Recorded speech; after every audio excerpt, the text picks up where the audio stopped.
between Hitler and Stalin, Nazi Germany and Soviet Russia, Poland lost its independence, was wiped out from the map of the world, and subjected to extremely brutal occupation. This is precisely why we understand the tragedy of Ukraine better than any other country in the world, and the tragedy of other countries experiencing the pandemonium of war. In the Second World War, 6 million of our citizens perished, including 3 million Polish Jews, and Warsaw, the capital of Poland, was razed to the ground. And yet our history stands as a testament that even crimes and persecution are not able to suppress the true spirit of freedom, that freedom will finally prevail. Enslavement, imperialism, and neocolonialism are a denial of freedom as much as insane dreams of dominating the others. When unleashing the war in Ukraine, Vladimir Putin wanted to restore the Russian Empire, to divide the world, and to make Europe systematically dependent on his raw materials. He has not succeeded.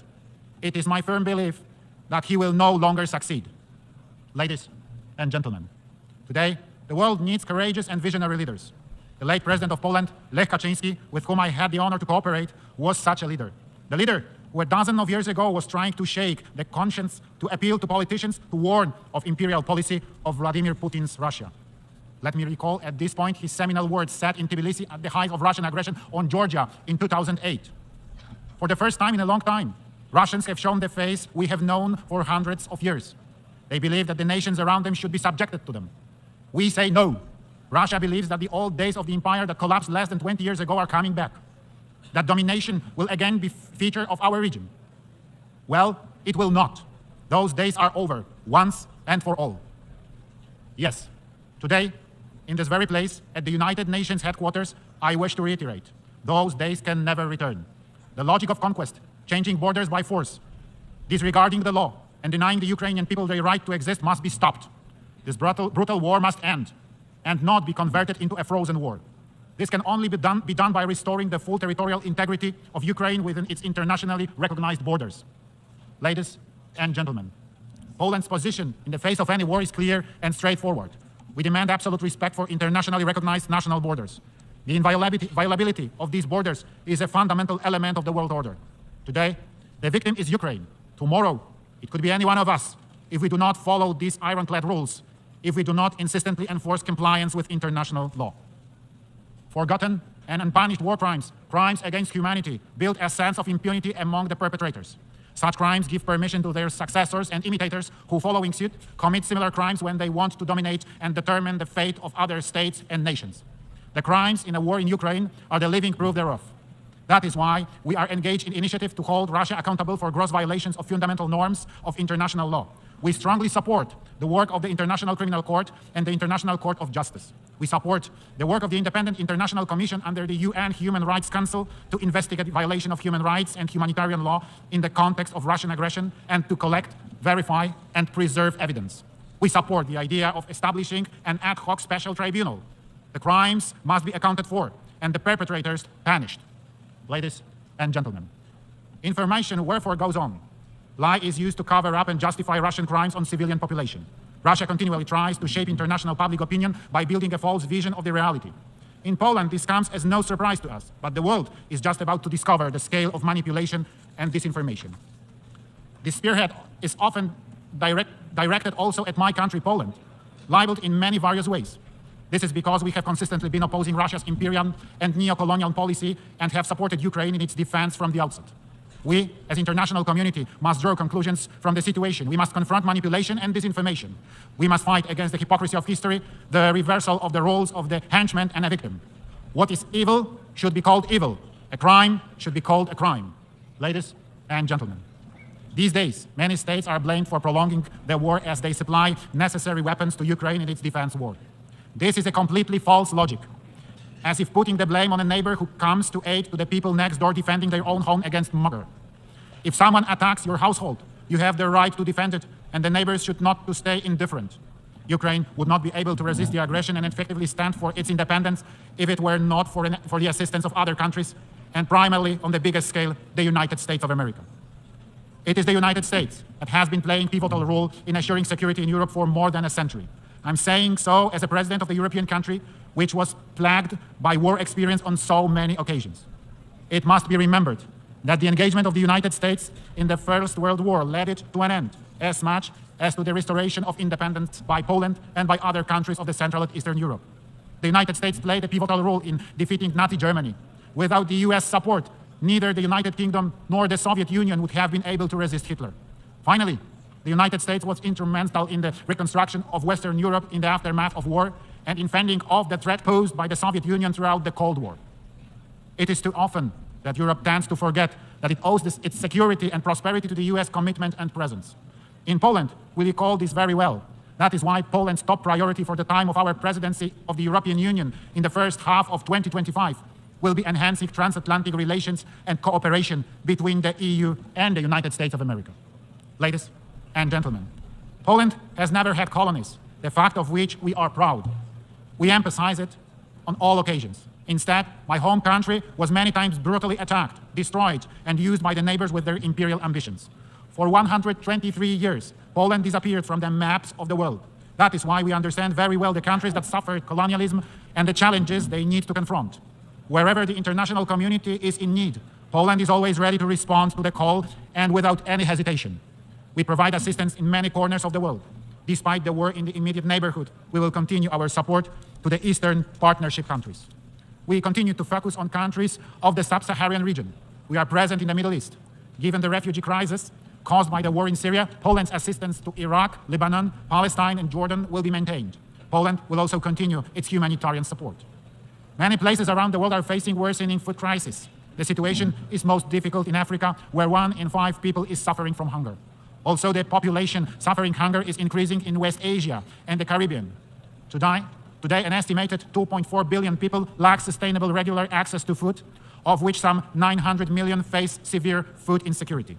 Therefore, in 2022, we in Poland have supported the World Food Fund activities in Africa, the Middle East, and Asia, including Lebanon, Afghanistan, Tajikistan, and Syria. We found our activities mainly through multilateral channels, as well as through Polish NGOs and their local partners. Poland fully recognizes the ambitions of the African Union to play an even more active role on the global stage. Ensuring peace and development in Africa will be facilitated by good and cost-effective governance and the development of democracy on the continent. We respect African solutions to African problems, standing ready to share the experience we have gained in the difficult but successful transformation of our economy. Ladies and gentlemen, Poland is a country of freedom and solidarity. It is known worldwide for the great solidarity movement, which not only stood for workers' rights, but also for freedom and fundamental values. The movement which brought together millions of people courageously defied an evil and changed the course of modern history, bringing about the fall of communism. We are extremely proud of our solidarity. Upon Russian aggression on Ukraine, the Poles have once again illustrated that solidarity is not only the great history, but that solidarity lives in us. Millions of my compatriots committed themselves to bring aid to the people fleeing the nightmare of war.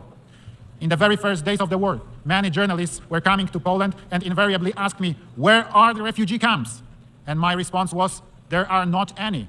There are not. There was no talk about camps. We hosted our guests in our own homes." We also had the honor of hosting many world leaders who came bringing humanitarian aid, including the United Nations Secretary General and other United Nations high-ranking officials. Thank you for your support and for your presence. Greater solidarity must come as a response to the evil, the war, and aggression. Without solidarity, there will be no lasting peace. Ladies and gentlemen, the world today needs more solidarity. We believe that the idea of solidarity-based development, which we hold so dear, is a beacon for security and prosperity. Poland is ready to take on concrete measures to support the United Nations operation undertaken to confront the most fundamental global challenges and threats, social and economic crisis. We wish to support the idea of just transition of economic and social changes that will not lose sight of the human dimension so that nobody is left behind. We believe that our experience as a leader of Central Europe, the fifth economy in European Union, and the largest state in the Three Seas Initiative can prove valuable in many countries which vary in degrees of economic and social development. We are ready to share with our partners from around the world not only our experience in the process of economic transformation, but also specific technologies that many Polish companies have available. Poland is proud to have been elected as a member of the United Nations Economic and Social Council for the 2024-2026 term. A key priority for our ECOSOC membership will be to draw the international community's attention to the impact of global crises, such as armed conflicts, the energy crisis, the COVID-19 pandemic, and climate change, their impact on socio-economic development. Time is running out to achieve the goals of the 2030 Agenda and the Sustainable Development Goals, and there are still many challenges ahead So we must unite and intensify our efforts to accelerate the implementation of the individual tasks. Ladies and gentlemen, today the United Nations measures its strength against various challenges. The decision-making impasse in Security Council, the situation in which Russia, one of the permanent members of the Council, is deliberately violating the UN Charter. The lengthy debates are considered a symptom of the weakness of both the organization and its constituent states. There are some people who ask questions about whether the UN is needed at all. Does it fit the times? On behalf of Poland, a neighbor of attacked Ukraine, a country that has taken in millions of refugees, I emphatically answer, yes, the United Nations is very much needed. No better system for international cooperation has been invented. The United Nations best justifies its experience not here in the New York or Geneva, but by bringing aid and assistance to those most in need, children, victims of war, the persecuted and the hungry, every day, all over the world. In 2025, the UN will celebrate 80 years of its existence. We remember why it was founded. Today, in these dangerous times, we need a return to the thinking and actions of the founding fathers of the United Nations. There will be no lasting peace without cooperation, without solidarity between richer and poorer countries, and ultimately without respect for international law. Poland wants cooperation. Poland wants solidarity. Poland wants peace. Thank you very much for your attention. On behalf of the Assembly, I wish to thank the President of the Republic of Poland for the statement just made, and I request protocol to escort His Excellency. The Assembly will hear an address by His Excellency Miguel Díaz-Canel Bermudez, President of the Republic of Cuba. I request protocol to escort His Excellency.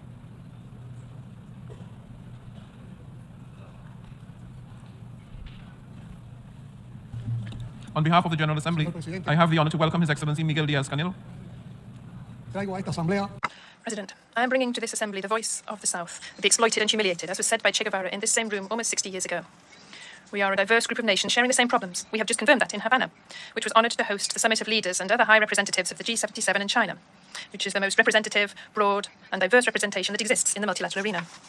During those two virtually tireless days, more than 100 representatives from 134 nations making up the group raised their voices to call for changes that can no longer be postponed in the midst of this unjust, irrational, and abusive international economic order that, year after year, has deepened the enormous inequalities between a minority of well-developed nations and a majority that has not managed to get rid of the euphemism of developing nations. Worse still, as was recognized by the United Nations Secretary-General at the Havana Summit, the G77 was founded 6 decades ago to repair centuries of injustice and abandonment. And in today's convulsive world, they are entangled in a host of world crises, where poverty is on the rise and hunger is even greater. We are united by the need to change, which has not been resolved, and by the condition of being the main victims of the current global multidimensional crisis, abusive unequal exchange, scientific and technological gaps, and the degradation of the environment. But we are also united, and have been for more than half a century now, by the inescapable challenge and the determination to transform the current international order, which, as well as being exclusionary and irrational, is unsustainable for the planet, and is not viable for the well-being of all. The countries represented at the G77 and China, where more than 80% of the population lives, do not only have the challenge of development, they also have the responsibility of modifying those structures which marginalize us from social progress and turn many peoples of the South into laboratories for renewed forms of domination. A new and more just global contract is imperative. President, only 7 years ahead of the deadline established to implement the promising 2030 agenda, the panorama is bleak. This august institution has already recognized it. At the current pace, none of the 17 SDGs will be achieved, and over half of the 169 agreed targets will not be met.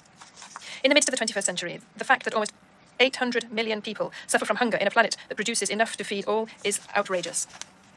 Equally outrageous is the fact that in the era of knowledge and accelerated development of ICTs, more than 760 million people, 2/3 of them women, do not know how to read or write. The efforts of developing countries are not enough to implement the 2030 agenda. They must be supported by concrete actions to provide access to markets, financing under fair and preferential conditions, technology transfer, and North-South cooperation. We are not begging for alms or asking for favours. The G77 calls for rights, and will continue to demand a profound transformation of the current international financial architecture, because it is deeply unjust, anachronistic, and dysfunctional. Because it was designed to profit with the reserves of the South, to perpetuate a system of domination that increases underdevelopment and replicates a pattern of modern colonialism. We need and demand financial institutions in which our countries have true decision-making capacity and access to financing. A recapitalisation of multilateral development banks is imperative to radically improve their lending conditions and to meet the financial needs of the South. The member countries of this group were forced to allocate $379 billion from their reserves to protect their currencies in 2022, almost twice as much the amount of special drawing rights allocated to them by the IMF. A rationalisation, review and change of role of credit qualifying agencies is needed. Equally imperative is to establish criteria that would go beyond the GDP, to define the access of developing countries to financing under favourable conditions and with adequate technical cooperation. While the richest countries fail to meet the commitment of allocating at least 0.7% of their the GDP to official assistance for development, the nations of the South need to spend up to 14% of their incomes to pay the interests associated with external debt. Most of the G77 nations are forced to allocate more resources to servicing debt than to investments in health or education. What sustainable development can be achieved with that noose around their necks?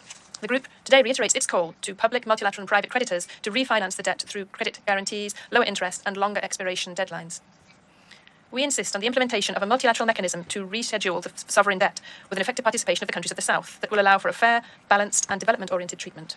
It is imperative to redesign once and for all the debt instruments and to include activation provisions to alleviate and reschedule as soon as a country becomes affected by natural catastrophes and problems that are microeconomic problems that are so common amongst the vulnerable nations.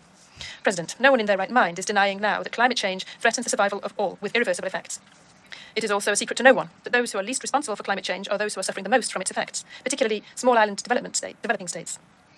Industrialized countries, meanwhile, are the voracious predators of resources and of the environment, but they elude their greatest responsibility and fail to comply with their commitments under the Framework Convention on Climate Change and the Paris Agreement. Just to mention one example, it is profoundly disappointing that the goal of mobilizing no less than $100 billion a year up to 2020 as climate financing has never been met. On the eve of the 28th COP, the G77 countries will have as a priority the exercise of the global balance, the implementation of the Loss and Damage Fund, the definition of the framework for the adaptation goal, and the establishment of the new climate financing goal, which fully abides by the principle of common but differentiated responsibilities. The G77 is convening a summit of leaders of the South to be held on the 2nd of December in the context of COP28 in Dubai. This initiative is unprecedented in the context of a conference of the parties and will be a forum to articulate positions within our group at the highest level in the context of climate negotiations. COP28 will show whether or not, beyond speeches, there is a real political will on the part of developed nations to achieve the agreements required in this field that cannot be postponed for any longer. President, for the G77, the priority is to change once and for all the paradigms of science, technology and innovation, which is limited to the environmental perspectives of the North, thus depriving the international scientific community of a considerable intellectual capital. The successful Havana Summit launched an urgent appeal to concentrate science, technology and innovation around the Sustainable Development Goals.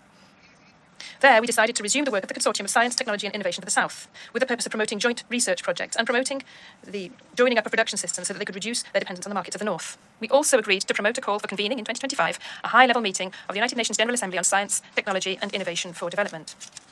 The 17 cooperation projects that Cuba has designed in the context of its chairmanship of the G77 will contribute to channeling the potentials of South-South and triangular cooperation. We call on the richest nations and on international bodies to participate in these initiatives. Cuba will not falter in its efforts to promote the creative potential, influence and leadership of the G77. Our group has a lot to contribute to multilateralism, stability, justice and the rationality that the world requires today. Excellencies, added to the problems and challenges characterizing the reality of our nations and mobilizing peoples are the unilateral coercive measures, euphemistically called sanctions, which have become a practice of powerful states that intend to act as universal judges and to weaken and destroy economies and isolate and subject sovereign states. Cuba is not the first sovereign state against which measures of that sort are applied, but it is the one being subjected to them for the longest period of time, despite world condemnation, which is expressed almost unanimously every year in this assembly, but which is disrespected and goes unheard by the government of the biggest economic, financial and military power in the world. We were not the first, and we're not the last.